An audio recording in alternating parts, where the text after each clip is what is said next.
আসসালামু আলাইকুম রহমতুল্লাহি ওয়া বারাকাতুহু। প্রিয় যুবক ভাইরা, আপনাদের জন্য কিছু ফ্রি টিপস নিয়ে আসছি।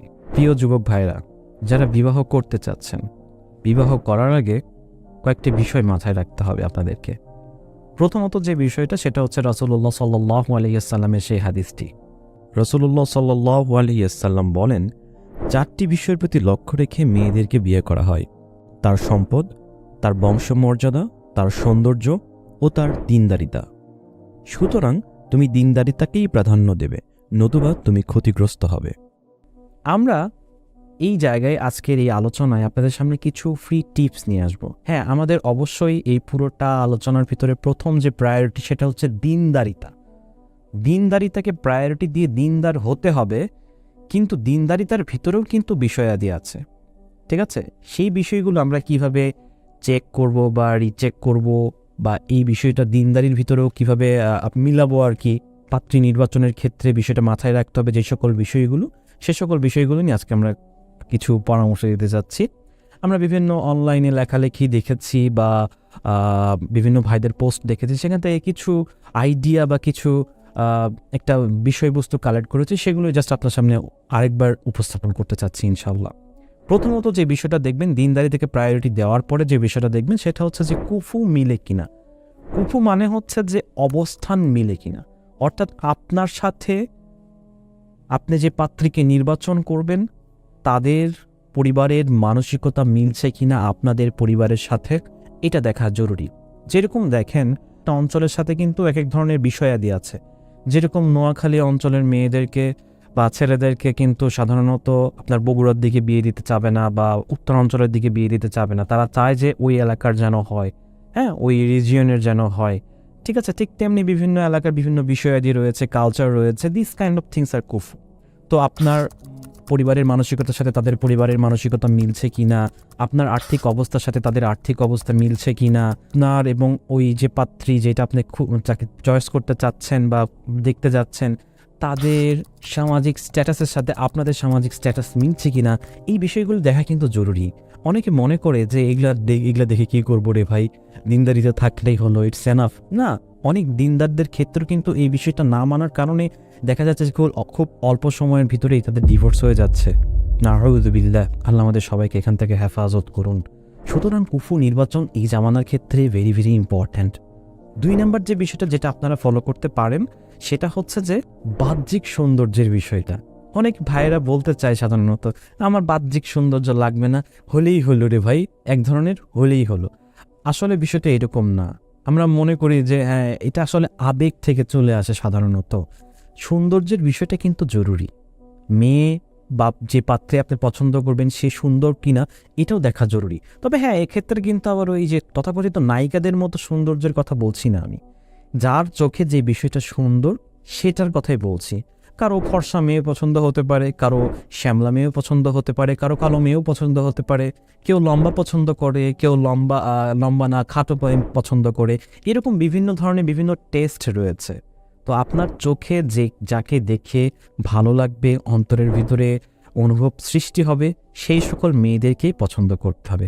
সুতরাং সৌন্দর্যকেও কিন্তু লিস্টে রাখবেন, এটা দেখাও জরুরি। 3 নাম্বার যে বিষয়টা যেটা আমি আপনাদের সাথে শেয়ার করতে যাচ্ছি সেটা হচ্ছে যে আপনার যদি নিজস্ব ডমিনেশন বা লিডারশিপের অভাব থাকে, অনেকের ভিতরে এরকম থাকে, অনেক লিডারশিপ পারে না বা নিতে চায় না, তাদের ক্ষেত্রে সেই সকল ভাইদের ক্ষেত্রে বলতে পারি আমি যে আপনারা আপনাদের থেকে বয়সে অ্যাটলিস্ট 7-8 বছর বা 5 বছর কমসে কম ছোট মেয়েদেরকে চুজ করুন, ঠিক আছে? এটা আপনার জন্য অনেক উপকারী হবে। আপনার আপনি তার উপরে লিডারশিপ দিতে পারবেন বা তাকে মেইনটেইন করতে পারবেন, কন্ট্রোল করতে পারবেন সেক্ষেত্রে।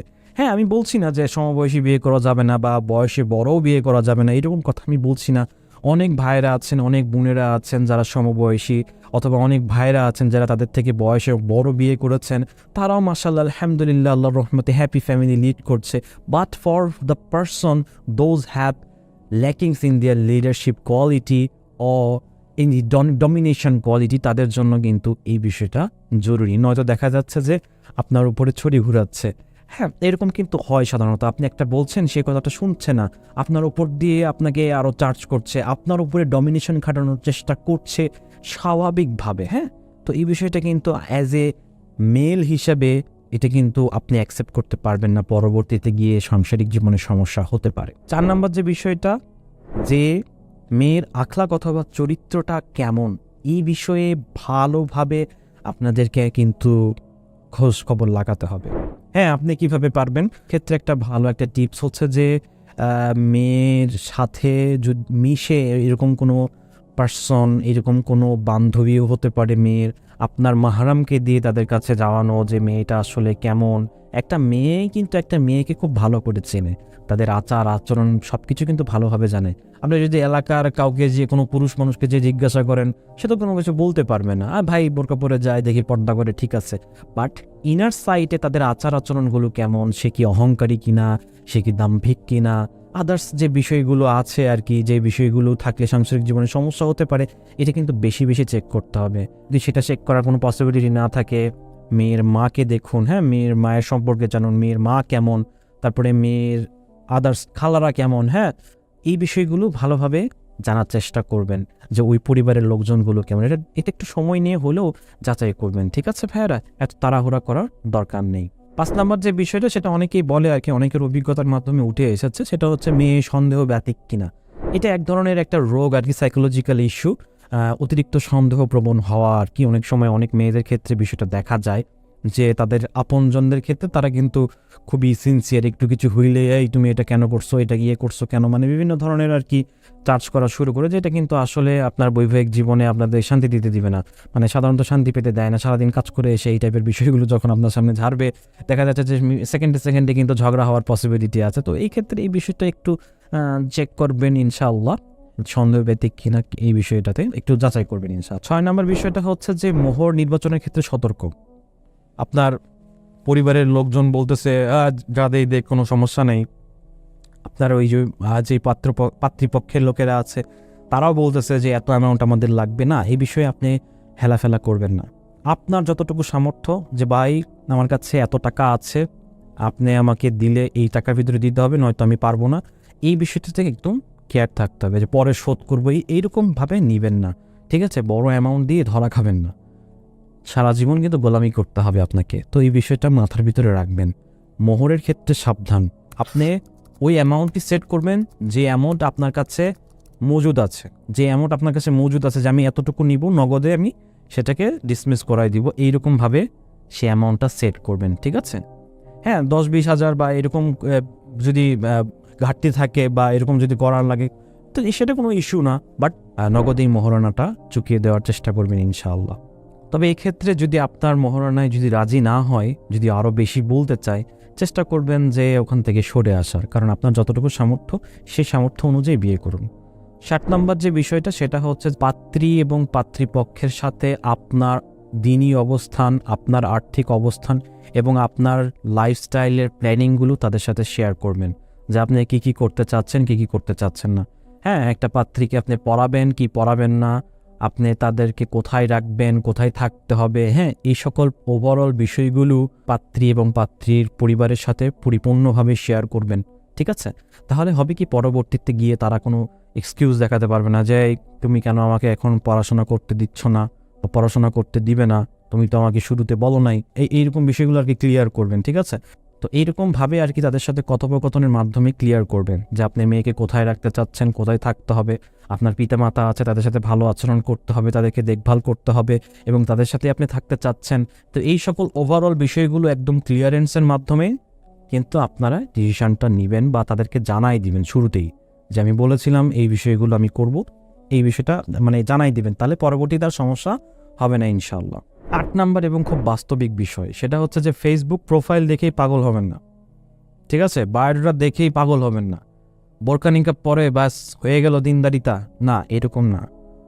এরকমটা আসলেই আপনারা এর ফাঁদে পড়বেন না, ভালোভাবে যাচাই করবেন, ঠিক আছে? ভালোভাবে যাচাই করবেন, ভালোভাবে খোঁজ খবর নেবেন, মেয়ের বাবা কেমন, মেয়ের বাবা দিনদার কিনা, মেয়ের মা কেমন, মেয়ের মা দিনদার কিনা, মেয়ে দিনদার কিনা, এরকম কিছু কোশ্চেনারিজ পাওয়া যায়, ঠিক আছে? একটা মেয়েকে জিজ্ঞাসা করুন, সপ্তাহে 2 দিন রোজা রাখা সুন্নাহ, কোন 2 দিন? আরবি মাসের মাঝখানে 3টা দিন আছে, যেই 3টা দিনে রোজা রাখা যায় কি নফল রোজা রাখা যায়, সেই কোন 3টা দিন? কিয়ামুল লাইল সে আদায় করে কিনা বা কোন সময় আদায় করে, কিছু কিছু কোরআনের আয়াত বলবেন তাকে, যে সকল কোরআনের আয়াতগুলোর মিনিং সে জানে কিনা, সূরা ফাতিহার মিনিং সে জানে কিনা, ইহদিনাস সিরাতাল মুস্তাকিম, এই টাইপের কিছু কোশ্চেন করবেন যে এই আয়াতের মানে কি। দিনদারিতা চেক মানে বোঝার জন্য অনেক কিছু বিষয় আছে, তাওয়াক্কুল, তাকওয়া, এই সকল বিষয়গুলো যাচাই করার কিন্তু কিছু বিষয় আছে, যে বিষয়গুলো দোয়ার মাধ্যমে আমরা চেক করতে পারেন। বলো তো এই দোয়াটা কি, বা পারেন কিনা এই দোয়াটা, আপনি এই দোয়াটা শিখেছেন কিনা, তখনও কিন্তু এভাবে আপনারা চেক করতে পারবেন। পর্দার বিষয়গুলো নিয়ে বেশি কথা বলবেন। দেখা যায় অনেক সময় বোরকা আড়ালে অনেক ফেমিনিস্ট থাকে, সাবধান ভাইয়েরা আমার, তথাকথিত বোরকা পরা নারীবাদীদের থেকে যেন আমাদেরকে হেফাজত করেন। দেখতে পাবেন যে তারা নিজেরা ডমিনেশন করতে চাচ্ছে, অনেকে বলতে চায় আমি পর্দার ভিতরে থেকেই অমুক করব, চাকরি করব। এই টাইপের বিষয়গুলো আগেই আপনারা যাচাই করে নেবেন যে সে আসলে তাদের ভিতরে কোনো বীজ আছে কি না। ঠিক আছে, শুধু বোরকা পরে ফেসবুক প্রোফাইলে ইসলামিক স্ট্যাটাস দেয়, বায়োডাটাতে এক গাদা কথা লিখে রাখছে, পাগল হবেন না দয়া করে। ঠিক আছে, এরকম বায়োডাটা দেখে কত মানুষ যে ধরা খেয়েছে তার কোনো ইয়াত্তা নাই। একটা বায়োডাটার ভিতরে কত কথা লেগেছে দিনের বিষয়ে, কিন্তু দেখা যাচ্ছে যে বাহ্যিক জীবনে তার কোনোটাকেই সে খুঁজে পায় নাই। 9 নম্বর যে বিষয়টা সেটা শেয়ার করতে চাচ্ছি, সেটা হচ্ছে যে শ্বশুরবাড়ি থেকে কোনো কিছু পাওয়ার আশা করবেন না। হ্যাঁ, সামাজিক কিছু রীতিনীতির কারণে বা অনেক দিন ধরে বহমান কিছু সামাজিক কালচারের কারণে দেখা যেতে পারে যে আপনার পরিবার থেকেও অনেক কিছু চাহিদা আছে, যে ওইটা কেন দিল না, এটা কেন দিল না, হ্যাঁ এত সুন্দর ছেলে একটা মোটরসাইকেলও দিল না, ইত্যাদি বিভিন্ন কথা পরিবার বলবে। বাট আপনি আপনার জায়গায় স্ট্রং থাকবেন, ঠিক আছে, যাতে এইরকম কালচারগুলো যেন আপনাদের মাধ্যমে না হয়। আর পরিবারের লোকজনদেরকে যতটুকু পারবেন সতর্ক করার চেষ্টা করবেন, আল্লাহর ভয় দেখাবেন, যাতে করে তারাও যেন এই সকল বিষয়গুলো নিয়ে কোনো প্রকার কোনো তুচ্ছ তাচ্ছিল্য বা আপনার হবু ওয়াইফকেও যেন কোনো প্রকার কটূক্তি না করে। সর্বোপরি যে বিষয়টা বলতে চাচ্ছি সেটা হচ্ছে যে বৈবাহিক জীবন সুখেরও হতে পারে, দুঃখেরও হতে পারে। এটা একটা পরীক্ষার মতো। রাসূলুল্লাহ সাল্লাল্লাহু আলাইহি ওয়াসাল্লাম বলেছিলেন যে ছেলেদের জন্য নারী ব্যতীত আমি কোনো বড় ফিতনা দেখি নাই। তো এই বিষয়টা মানে এই না যে বেপর্দা মেয়ে বা নারীদের বিষয়গুলো সয়লাভ, এরকমটা শুধু এইটাই না, পাশাপাশি ফিতনা মানে হচ্ছে পরীক্ষা, অর্থাৎ নারীদের অধিকার আদায়েও কিন্তু আপনাদেরকে পরীক্ষা দিতে হবে, এবং এটাই সবচেয়ে বড় পরীক্ষা। সাচ অ্যাজ আপনি আপনার মায়ের সাথে কীরকম আচরণ করছেন, আপনি আপনার বোনের সাথে কীরকম আচরণ করছেন, আপনি আপনার ওয়াইফের সাথে কীরকম আচরণ করছেন, প্রত্যেকের হক ঠিকমতো আদায় করছেন কিনা, আপনার মেয়ের সাথে কেমন আচরণ করছেন, তার হক আদায় করছেন কিনা। তো এই সকল পরীক্ষার বিষয় কিন্তু, ঠিক আছে। তো এইরকমটা আপনার যে হবু ওয়াইফ আসবে, সেও কিন্তু আপনার জন্য একটা পরীক্ষা হিসাবেও আসতে পারে। সুতরাং বৈবাহিক জীবনে বিভিন্ন ধরনের ইনসিডেন্ট হবে, বিভিন্ন ধরনের ঝগড়া বিবাদ হবে, হতেই পারে, স্বাভাবিক বিষয়, এটাকে স্বাভাবিকলি নিতে হবে। আপনার পছন্দকৃত মেয়ে বা বিয়ে করা বউয়ের যদি কোনো প্রকার ভালো গুণ থাকে, জাস্ট স্টে উইথ হার। ছোট্ট একটা দোষের জন্যই কি আপনি ডিভোর্সের দিকে চলে যাবেন, এরকম মন মানসিকতা থেকে দূরে থাকতে হবে। তার যদি কোনো প্রকার কোনো একটা ভালো গুণ থাকে, সেটা হোক আপনাকে সম্মান করে বা হোক আপনার কথা শোনে, যে কোনো একটা ভালো গুণ যদি থাকে, সেটার জন্য তাকে নিয়ে রাখুন, তাকে সবসময় আপনার পাশে রাখুন, তাকে অযথাই ছোট্ট একটি বিষয় বা ঝগড়া বিবাদের জন্য ছেড়ে দিবেন না বা ডিভোর্সের দিকে যাবেন না। Very very important. আর সর্বোপরি আল্লাহর কাছে সবসময় দোয়া করবেন। সূরা ফুরকানের ৭৪ নম্বর আয়াত, বিবাহের আগে এবং পরে এই আমলটা জারি রাখবেন। রব্বানা হাব লানা মিন আজওয়াজিনা ওয়া যুররিয়াতিনা কুররাতা আয়ুন ওয়াজআলনা লিল মুত্তাকিনা ইমামা। ভেরি ভেরি ইম্পর্ট্যান্ট এই দোয়াটি আপনারা বিবাহের আগে তো অবশ্যই করবেন, বিবাহের পরেও কিন্তু এটা কন্টিনিউয়াস রাখবেন, এবং আল্লাহর কাছে সবসময় দোয়া করবেন আল্লাহ যেন আপনাকে নেককার সালেহীন একজন স্ত্রী দেয়, যেই স্ত্রী কিনা আপনার চক্ষু শীতল করবে। সুবহানাল্লাহ, আপনার চক্ষুকে শীতল করা মানে কি? যাকে দেখে আপনার অন্তরের সমস্ত কিছু দূর হয়ে যাবে, যাকে আপনার কাছে নিয়ে মনে হবে যে একেই বুঝি আমি চাচ্ছিলাম এতদিন ধরে। আর বিবাহের ক্ষেত্রে সবসময় মাথায় রাখতে হবে তাকদীরের বিষয়টা। আল্লাহ তাকে আপনার জন্য পছন্দ করবেন যে কিনা আপনার জন্য সুইটেবল, যাকে কাছে নিয়ে আপনি শান্তি পাবেন, সেই আপনার জন্য আসবে, তাকেই আল্লাহ সুবহানাহু ওয়া তাআলা আপনার জন্য চয়েস করেছেন। সুতরাং আল্লাহর কাছে সবসময় দোয়া করবেন আল্লাহ যেন আপনাদেরকে, আমাদের সবাইকে যেন নেককার সালেহীন একজন স্ত্রী দান করেন। যার একজন নেককার সালেহীন স্ত্রী রয়েছে এই দুনিয়াতে, তার আর কোনো কিছুর দরকার নেই, ঠিক আছে। এই একজন নেককার সালেহীন স্ত্রী রিজিকের সবচেয়ে উচ্চ পর্যায়ে রয়েছেন। সুবহানাল্লাহ। আল্লাহ আমাদের সবাইকে এই সকল বিষয়গুলোকে বোঝার এবং এই সকল বিষয়গুলোকে মেইনটেইন করে পাত্রী নির্বাচন করার তৌফিক দান করুন। ওয়া আখিরু দাওয়ানা ওয়ানিল হামদুলিল্লাহি রাব্বিল আলামিন। আসসালামু আলাইকুম ওয়া রাহমাতুল্লাহি ওয়া বারাকাতুহু। محمد صلوا عليه